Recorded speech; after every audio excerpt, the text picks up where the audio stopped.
Welcome, everyone, to Integrated Wellbeing YouTube channel and podcast for people in grief and the professionals who serve them.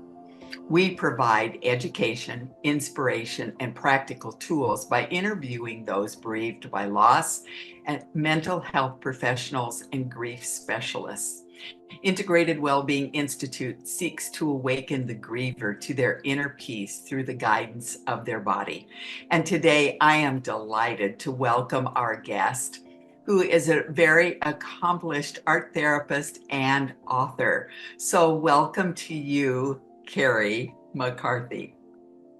Thank you, Georgina. It's wonderful to be here with you. Good. I want to tell you just a little bit about Carey. She's a registered art therapist, licensed professional clinical counselor, author, researcher, speaker, and facilitator, professionally active with the art therapy field since 2001. And she is the co-author of Startup, a school-based arts curriculum for Native American youth and all cultures. And that's all I'm going to share, because you're going to listen more to Carey and you'll be able to read her entire bio down below. I cannot tell you how excited I was when Carey and I met in a Zoom room through a joint venture marketing event. And we both just simply resonated with one another. And I'm so excited that she's here today, because Carey has not only a fascinating personal story, she has so much to share with us as a professional. So Carey, I'm going to invite you to tell us how the grief in your life has brought you and I together, and what happened to you as a teenager. Oh my gosh, that is a big question. I know. And I remember our agreement, which is you may share as much or as little as you wish, because Carey's given me some great questions to explore with us. Oh, thank you. Yes. And I have absolutely no problem sharing my story. And, the more we share it, the more we reconcile and come to peace and heal ourselves. Yes, we do. So yes, thank you for the opportunity. I come from a very big trauma history in my childhood, and my mother was a borderline personality disorder, and a severe alcoholic, and ended up in and out of psychosis most of her adult life, in and out of psychiatric hospitals. And my father he's still alive. He's autistic. I believe he's got Asperger's, autism. So I guess now it's neurodivergent. It is. Mm-hmm. So growing up in that kind of environment with, somebody that was not a warm, nurturing mother, and, emotionally unavailable for the forgive me for the proverbial saying, but truly, I was a latchkey kid, and I was just kind of out there doing my own thing, raising myself. And it was probably the best thing, because I got to be who I am today without having, I don't have to say, oh yes, I'm my parents. But so by the time 11 years old rolled around, I was physically abused by my mother and ended up in the hospital. And my father had already moved out of the house by that time. I was trying to keep it together, even though my mom didn't even know who me and my brother were. So everything just kind of imploded all at once. And me and my brother had to go live with my father, who, fortunately, we call him the good enough parent, because he had a warm meal on the table every night. And with that autism, there's the gift in that, because they have that routine, the need for routine and not straying off of that. So thank God I had that. But my gift, my sanctuary was school. And I was always an honor roll student, and that's where I excelled and was recognized in the family structure for getting good grades. So, but all that kind of went to the wayside. My father ended up kicking me out. He did not know how to handle raising a teenage girl. So I found myself on the streets at age 15. Wow. And I found the punk scene in the 80s. And so it was other fellow misfits, and we were all homeless, kind of, staying at other people's couches or on their floors. Anyway, so there was a lot of abandonment over and over in my life, a lot of trauma, a lot of loss. And I just kind of, turned to some really unhealthy habits to cope, and was doing a lot of drugs on the street. So that's how I started life, and I turned it around for myself. As I mentioned, I ended up becoming a young single mother at the age of 22, and but I came back to that place in myself of strength and resilience through education. And I went and I put myself through school. I was a welfare mom. I was on food stamps. I had no support. And I went through the 4 years of undergrad and in art and psychology, and became an art therapist. And how thankful we are that you chose to be continuing as your resilient self, and the gift that you and your co-author Linda Chapman have given to all of us. Now, didn't you say that as a teen you were doing art? You found art as a haven for you. Absolutely. Art has always been a place where I could escape from the world with color and texture and, the right brain imaginal side of I could create whatever world I wanted. And oftentimes I would be drawing houses with homes that had a mother and a father and, healthy, beautiful things and things that were not happening at my house. Mm-hmm. Mm-hmm. And It was almost as if you imagined that on the page and created it now in your life. absolutely. And that's the way that art is so powerful to regulate our emotional state and in turn our neurochemical state. Mm-hmm. And that's what I was so fascinated with when you talked about how art is a bottom up healing, or bottom to top healing, and then top down healing. As a result of that, the whole person can emerge. So I'm wondering, why and how does art therapy work to rewire the brain from trauma? Carey. So that is a very good question.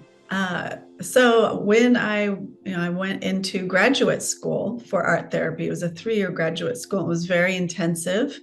And I I was only 28 when I entered into the program at Sonoma State University in Northern California. And Linda Chapman was actually one of my professors.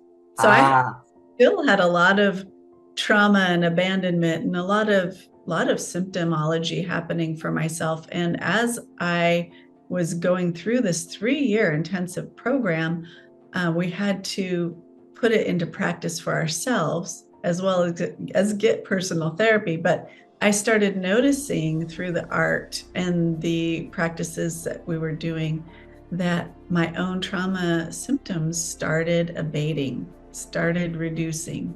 I had developed a very severe anxiety, never social anxiety, but definitely and a severe codependence, and a thyroid disorder. So out of all of the trauma, so physical symptoms that actually started to abate. So the way art works and the way it was happening in the brain, and in the way we teach it in neurodevelopmental art therapy. So art is a right brain activity, and it is shown by traumatic stress researchers that trauma stores in the right side of the brain. And what happens in the neurobiological information processing route that happens, that information enters into the five senses, from the five senses of the body: sight, sound, touch, smell, kinesthetic, taste, all of that. And it goes in through the brainstem and has to go up into the right side of the brain, over to the left side, back to the right side, and then filing up to the prefrontal cortex. So what happens in trauma is that all of that trauma stays in the right side of the brain and does not allow the information to process all the way over to the left side of the brain. So what can happen in the left side of the brain is about verbal expression, memory retention, all of, the logistical things too. The left side of the brain can turn off and atrophy. And in fact, they show in spectroscopy photos and MRIs that traumatized children have smaller brains. They can actually shrink compared to other children with no trauma. So the art is a right brain activity. It unlocks the trauma. And then when you combine that with verbal expression, that left side of the brain, it creates a communication between the two hemispheres. So that's where the left-right brain integration happens, and it turns the left brain back on and diminishes the amount of hyperarousal state and inflammation in the brain on the right side. And it allows that normal processing of information to occur. Mm-hmm.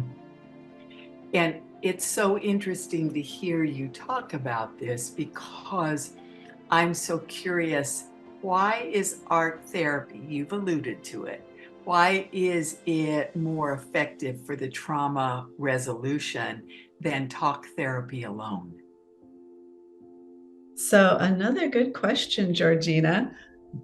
So talk therapy, as we know, is a verbal therapy only.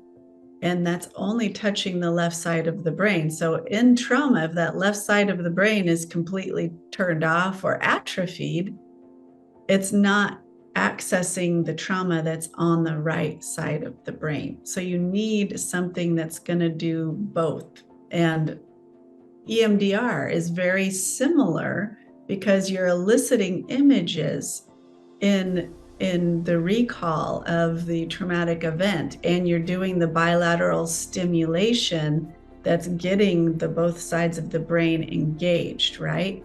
Mm-hmm. So you're speaking about it as you're doing that bilateral stimulation. So that's it's very important. And neuroscientists have posited that after 25 years of research on trauma, that one cannot effectively resolve trauma without accessing both sides of the brain. And that's why I wanted you to be our guest today, Carey, because there are so many people that are traumatized by the death of a child, especially sudden death by suicide. And I work with a great many mothers who have experienced this trauma and have had the benefit of EMDR. And we were just talking about that in a group last week. And so it's so interesting to hear you link the two together and the benefits. So thank you very much for doing that. Because some people who are our regular audience might say, why are we doing this today, Georgina? And it's like, oh, wait a minute, let's just stop. You've heard the word trauma. It goes with grief. And so it's very important for our audience and the professionals who serve them to get this greater dimension. So thank you so much, Carey. Absolutely. Because I'm And so curious. I'm very grateful to see art therapy as a modality and to work with grief. I've seen that for over a decade now and know some people here in Portland that do that. My curiosity is how startup art therapy is different than standard art therapy, Carey. so startup art therapy is a neurodevelopmental art therapy approach that was developed by Linda Chapman with 35 years of research through UCSF Children's Hospital. It's University of California, San Francisco, in the Bay Area here of San Francisco, California. And what it does, it's specifically designed to engage and activate all 4 functioning structures of the brain from the bottom up. And then left-right integration, because she actually created this bilateral scribble and the bilateral drawing techniques, and doing top-down, because that's where the executive functioning part of the brain is in the prefrontal cortex. So when you've gone through the process of rewiring the neural networks that have been damaged or never even created in the first place, depending on the type of trauma it is, once you get up to that prefrontal cortex, then there's this whole way you can access and joy and creativity and verbal and artistic expression, and then you can work the top down. And that's one of the things that is very difficult in standard art therapy practice, or even regular talk therapy. They want you to do a top-down process where, as if you had access to that executive functioning part of the brain. So that's how it differs. Thank you. And what I really appreciated about your book is I appreciated the fact that at the very beginning, there is the self phase, and then moving, which starts here at the cerebellum, and then the problem phase, which was so amazing. And can you tell us about the other phases of the training and the programming, please, Carey? Absolutely, sure. So the book has been split into 4 sections corresponding to the 4 functioning structures of the brain. And the bottom part of the brain, like you said, good. I have A+. You're a good.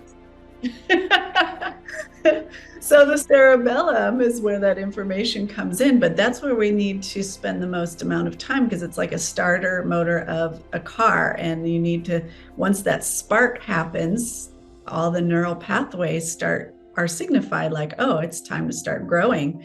And then so we spend the most time on that bottom 2 structures of the brain. So cerebellum, and then the limbic system is the problem phase. And that is where we start to have the child understand likes and dislikes, and what some of the problems and the issues are, and how to emotionally regulate. And we do a lot of polarity drawings there, how unhealthy ways to act in anxiety versus healthy ways, or unhealthy ways of exhibiting anger versus healthy.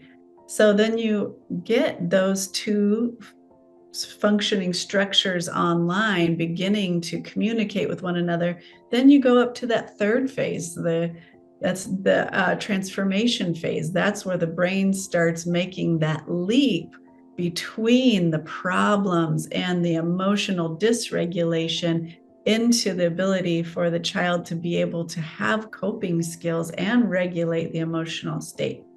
And then you finally get to the integration phase, and that is the prefrontal cortex, and that's all about creativity and joy. And so there it's kind of the celebration, but then you get to continue working, who are the support structures? What do you want to be in life? It gives them future possibility. And that's what I was so excited about from the very beginning. Here I was reading lesson plans. But what I was excited about was how the breathing, the bringing the child into the present moment with breath work. And I love the fact that this goes K through 12, Carey. It's brilliant. And then to be able to have them work with their peers, because that deepens the relationship of the children in the classroom at all ages.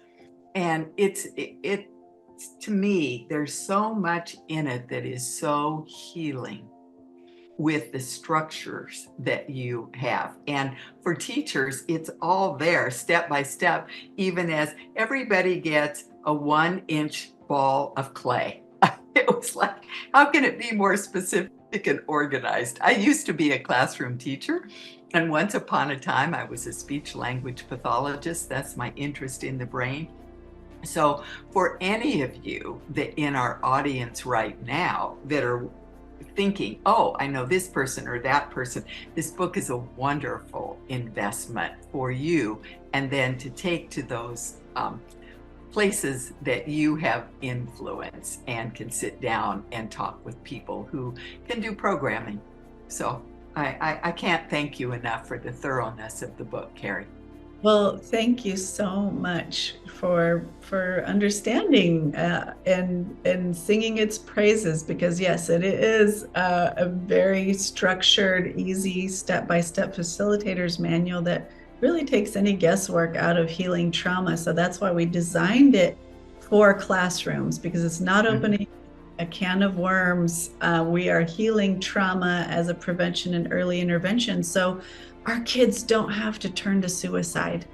Yes. Have what Absolutely. they need to, and even if they can't come to the parents, who are incredibly nurturing and supportive in most cases, yes, they need internally to sift through and understand this is not the end of the world.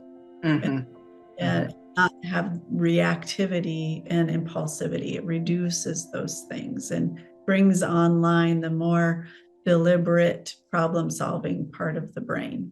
And I'm very curious, how long did it take you and Linda Chapman to create this program and publish this book, Carey?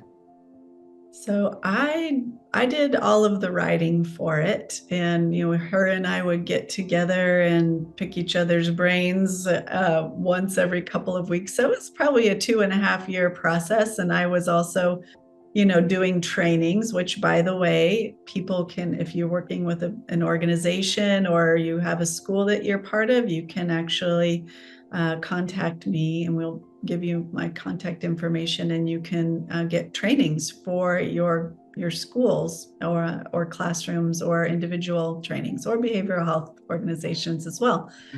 So yeah, it was a 2.5-year long process, and getting the layout editors and the putting it all up into Amazon publishing. Oh, that's where you published it. I love the illustrations that are in it. And so thank you. That was actually done by my former longtime partner, Jim Yellowhawk, who is a famous Native American Lakota ledger artist, and did like the buffalo and the native design in there.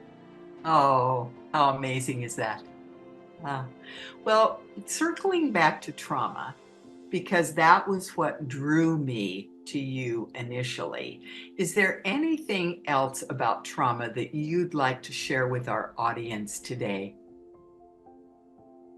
Yes. Trauma symptoms or, whatever. Yeah, we have an innate wanting and desire to heal ourselves, our bodies, our brains, our higher selves, our spirits. And sometimes when we're stuck thinking about the trauma, it perpetuates it, right? Or talking. Yes. And so using our own neuroplasticity to really shift out of that is not only imperative, but it totally is doable. And being able to have fun while you're doing it is so important because that's part of the healing too. So I just want to give everybody hope that, when you're in your grief, there are fun ways to deal with it, even though it's a very heavy subject. Mm-hmm. And I really appreciate you saying that, because so oftentimes when people are in grief, they need to have those of us supporting them, give them permission to have fun, to play. I say they're like the lightning bugs. I came from Nebraska, where we used to have lightning bugs in the summertime, and that tiny little glimmer of light. And I see this program as one of those things, Carey. Well, thank you. I so appreciate that. And having, I don't know what the spiritual beliefs are of your audience, but I'm a very deeply spiritual woman, and I've worked a lot spiritually over 20 plus years with Lakota medicine people and done very deep ceremonies. And one of the things that I found is that when people cross over to the spirit world, or die or pass away, however you want to phrase it, they're not gone. And oftentimes they'll come back and to the people who can speak with them and say, I'm still here and I want you to move on. I want you to have fun and enjoy life. Don't stay stuck. Mm-hmm. Mm-hmm. So sometimes when people haven't had that opportunity to have communication directly with the one who's taken their lives, they don't know that it's okay. They want you to go and have fun. Mm-hmm. It's a wide world and a long life for many people. And so to be in that little place of grief, thinking I've got to stay here, because if I move forward, that's dishonoring them. I always say it's honoring them by going out into the world, discovering who am I now? And I think that's really important. I really do. Well, I'm very curious about your work with Native Americans, starting art therapy programs for tribal classrooms to rebuild First Nation people. And how did you get started doing that, Carey? Yeah, so like I said, so when I had all of the trauma in my own life to deal with, I started working as a teenager and early adult with Native Americans doing sweat lodges and different ceremonies. So I had developed and created a really beautiful community of different Native people from different tribes all over the country. And but particularly in the Great Plains region with the Lakota Dakota people. And I started going out to the reservations and doing presentations. Friends of mine, Jean Thanelk and Rick Thomas, started something called the Red Road Approach to Healing back in like the 70s or 80s or something. And it's very popular here in Indian country. And for those who are listening who might not be familiar with Native Americans and the way you speak about them, they call it Indian country. So it's and being in, people go, oh my God, you can't say that word. It's like, no, you can. You can, because I was married into with the Lakota man. They call themselves Indian or whatever. But as a white person on the outside of the community, you might want to be sensitive. But anyways, Indian country. So I became, not only spiritually involved, but professionally. And then when my daughter was grown, I created a nonprofit called Indigenous Healing Arts Alliance in 2013. And I moved to the reservations full time. And I was devoted to creating this program. Back then it was called Indigenous Healing Arts Alliance, and I started going around to different reservations and doing these trainings for the tribal schools and implementing mental health programs into the tribal classroom so we could help prevent and early intervene in a lot of these issues that keep perpetuating the intergenerational and historical trauma. Mm-hmm. And tell us now, what is historical trauma and intergenerational trauma? You just referred to us. Tell us more. Sure. So historical trauma is, and it's not just in Native American culture. It's, I mean, Germans and Nazi Germany. I mean, there's so many different cultures that suffer any kind of past trauma that was invasive into the human being, whether it's physically invasive or emotionally, but it has locked that trauma into the cellular makeup of the person and actually created a genetic signature in the genetic markers, a chemical signature in the genetic markers in the DNA of that person that is passed down through successive generations, and that's called epigenetics. And so I teach a little bit about that as a segment in my training, but it's really prevalent with Native American cultures because it's so recent. It was only 150 years ago that a lot of this, genocide, dislocation, racism, oppression was happening. Mm-hmm.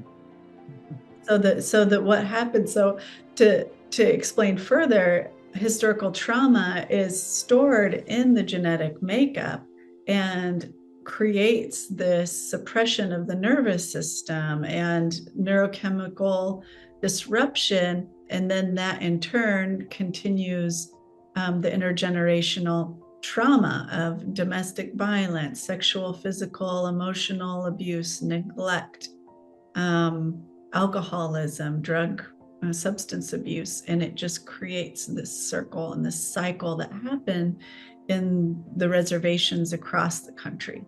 Mm-hmm. Mm-hmm.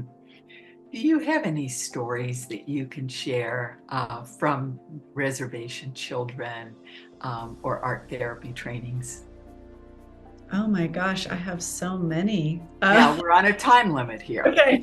I didn't bring my pajamas to this one. Well, I will tell you a really beautiful story. So there's a lot of drunk driving happening on the reservations. I was working on Pine Ridge Reservation and working with the U.S. federal government and Indian Health Services at a very brief juncture in my life.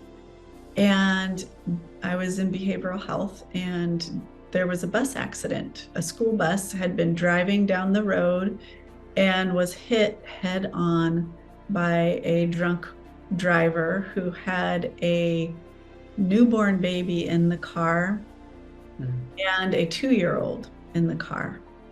And everybody was ejected from their car and lying on the side of the road right in front of all of these children that were looking out the window of the school bus.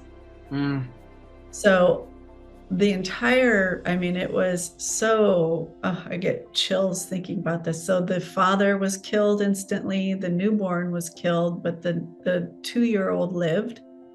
And I had to go as a first responder into the emergency room and try to help that little baby while the parents were contacted, the mother was contacted. And then I had about 60 students from that school bus waiting in the huge conference room of the hospital, and nobody in the behavioral health knew what to do for them. And I said, give me all your paper.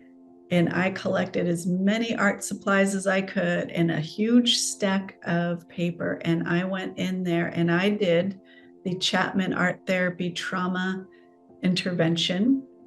And it's for acute trauma. And those children, and I had the parents doing it who had come, and the bus driver. Good.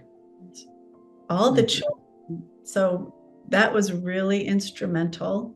And then months later, after I, that was out of our minds again, we saw the children. These children came running up to me in the hospital corridor and like wrapped their arms around me. And I didn't recognize them because I've seen thousands and thousands of people. And they just said, we were there. You came and helped us after the bus accident. And they talked about their images, and they said, thank you for helping us. Oh my word. Oh. So that is one story of many I can share right now, but it was a good. Oh, that's so, how did they happen to be in the hospital again? I'm so curious that they came running up to you this time with their art. Had it been planned that they come back there? Oh, so they didn't bring their art, but they were talking about the images that they had made that day that was still in mind for them, because that's how art is, right? It encodes brain. And they saw me just walking down the hall. They were there probably for somebody's, follow-up visit or something. Yes. Isn't that just amazing? Thank you so much for sharing that miraculous story. So I'm very curious. You have shared so much of the trauma of your own history with us. And how do you communicate? How do you realize that your trauma experiences have formed you into the person you are today?